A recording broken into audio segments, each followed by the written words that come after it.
നമസ്കാരം. അങ്ങനെ പിണറായി വിജയൻ രാവിലെ തന്നെ യാത്ര തിരിച്ചു. അതിരാവിലെ 4:30 തന്നെ പറന്നുയർന്ന ഫ്ലൈ എമിറേറ്റ്സിന്റെ വിമാനത്തിലാണ് 8 ദിവസത്തെ വിദേശയാത്രയ്ക്കായി മുഖ്യമന്ത്രി പിണറായി വിജയൻ പോയിരിക്കുന്നത്. കേരളത്തിലെ പ്രധാനപ്പെട്ട ഉദ്യോഗസ്ഥരും ധനമന്ത്രി KN ബാലഗോപാലും സ്പീക്കർ AM ഷംസീറും യാത്രയിൽ പങ്കാളികളായിട്ടുണ്ട്. ഈ യാത്രയ്ക്കെതിരെ പ്രതിപക്ഷം കടുത്ത എതിർപ്പാണ് അറിയിച്ചിട്ടുള്ളത്. അവരുടെ എതിർപ്പിന് പ്രധാന കാരണം കേരളം വളരെയധികം കടുത്ത സാമ്പത്തിക പ്രതിസന്ധി നേരിടുമ്പോൾ ഈ രീതിയിലൊരു യാത്രയ്ക്ക് മുഖ്യമന്ത്രി ഒരിക്കലും തയ്യാറെടുക്കാൻ പാടില്ലായിരുന്നു എന്നാണ് അവരുടെ ഒരു പക്ഷം. സത്യത്തിൽ എന്താണ് സംഭവിക്കുന്നത്? കേരളം സാമ്പത്തിക പ്രതിസന്ധിയിലാണെന്ന് നാഴികയ്ക്ക് 40 വട്ടമാണ് ധനമന്ത്രി ഉറപ്പിച്ചു പറയുന്നത്. അതുമാത്രമല്ല, കഴിഞ്ഞ ദിവസം കൂടിയ ഉന്നതതല യോഗത്തിലും ധനവകുപ്പ് സെക്രട്ടറി ഇക്കാര്യം എല്ലാവരുടെയും ശ്രദ്ധയിലും പെടുത്തിയിരുന്നതാണ്. അതിന് മറുപടിയായി മുഖ്യമന്ത്രി പറഞ്ഞത് ഇത്തരം കാലത്ത്, അതായത് ഈ ക്ഷാമകാലത്ത് പണം വിനിയോഗിക്കുന്നതാണ് കല എന്നാണ്.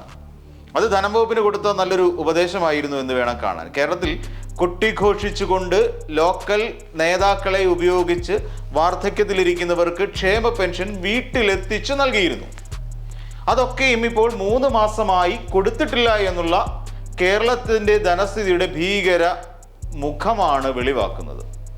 പ്രതിപക്ഷം മറ്റൊരു ആരോപണവും ഉയർത്തുന്നു. മുഖ്യമന്ത്രിയുടെ അടുത്തിരിക്കുന്നതിനും ലോക കേരള സഭയിൽ പങ്കെടുക്കുന്നതിനുമുള്ള ടിക്കറ്റിന്റെ താരിഫ് പ്രഖ്യാപിച്ചതും പ്രതിപക്ഷത്തിനിടയിൽ പരിഹാസത്തിന് കാരണമായിട്ടുണ്ട്. പണം കൂടുതൽ കൊടുക്കുന്നവർക്ക് വളരെ അധികം അടുത്ത് മുഖ്യമന്ത്രിയോടൊപ്പം ഇരുന്ന് ഭക്ഷണം കഴിക്കാം, അല്ലെങ്കിൽ പ്രസംഗം കേൾക്കാമെന്നാണ്.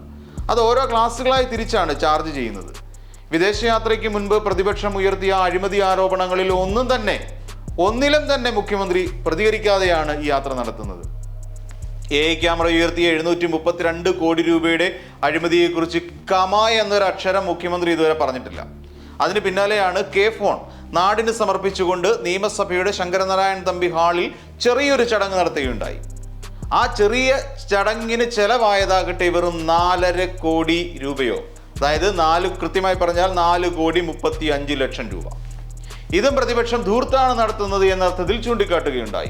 അതിനും മുഖ്യമന്ത്രിക്ക് മറുപടി ഒന്നുമില്ലായിരുന്നു. പിന്നെ അത് മാത്രമല്ല, K-ഫോണിനായി കേബിളുകൾ ചൈനയിൽ നിന്ന് ഇറക്കുമതി ചെയ്ത കാര്യത്തിലും അഴിമതി നടന്നതായി പ്രതിപക്ഷം ചൂണ്ടിക്കാട്ടിയിരുന്നു. ഇതും ഉണ്ടയില്ലാ വെടി മാത്രമാണ് എന്ന് എഴുതിത്തള്ളാൻ പാർട്ടി പ്രവർത്തകർ തയ്യാറായിരുന്ന സമയത്താണ് കൃത്യമായി AGയുടെ കണ്ടെത്തലും പിന്നാലെ വന്നത്. സംഭവം ഉള്ളത് തന്നെയെന്നും നിലവാരം കുറഞ്ഞ കേബിളുകൾ ഉപയോഗിച്ചാണ് K-ഫോൺ നാടിന് സമർപ്പിച്ചതെന്നും AG കണ്ടെത്തിയതോടെ കാര്യങ്ങൾ കയ്യിൽ നിന്ന് പോയ അവസ്ഥയായിരിക്കുകയാണ്. ഇത് കണ്ടെത്തുന്നതിന് മുൻപ് തന്നെ എന്തായാലും മുഖ്യമന്ത്രി വിദേശയാത്രയ്ക്ക് പോയി കഴിഞ്ഞിരുന്നു. ഇത് മാത്രമല്ല, കൊട്ടിഘോഷിച്ചുകൊണ്ട് ഇത്തരം പരിപാടികൾ നടത്തുമ്പോഴും കേരളത്തിലെ റേഷൻ വിതരണത്തിനുള്ള സെർവർ തകരാറിലായി റേഷൻ വിതരണം മുടങ്ങിയിട്ട് മാസങ്ങൾ പിന്നിട്ടിരിക്കുന്നതും മുഖ്യമന്ത്രി കണ്ടില്ല എന്ന് വേണം കരുതാൻ. കേരളത്തിന്റെ വികസനത്തിന് മുതൽക്കൂട്ടാകുന്ന എന്താണ് മുഖ്യമന്ത്രിയുടെ സന്ദർശനത്തിലൂടെ ഇവിടേക്ക് എത്തുന്നത് എന്നാണ് പ്രതിപക്ഷം ഉന്നയിക്കുന്ന പ്രധാന ചോദ്യം. എന്തായാലും മുഖ്യമന്ത്രി അമേരിക്ക വഴി ക്യൂബയിലേക്ക് തിരിക്കുന്ന രീതിയിലാണ് യാത്ര നടത്തുന്നത്. കഴിഞ്ഞ തവണ യാത്ര നടത്തിയതിന്റെ ഭാഗമായി കേരളത്തിനുണ്ടായ വികസനത്തിന്റെ തിരതള്ളലിൽ നിന്ന് കേരളത്തിലെ ജനത്തിനുണ്ടായ ശ്വാസം മുട്ടൽ ഇതുവരെ മാറിയിട്ടില്ല എന്നുള്ളതും ഓർക്കണം.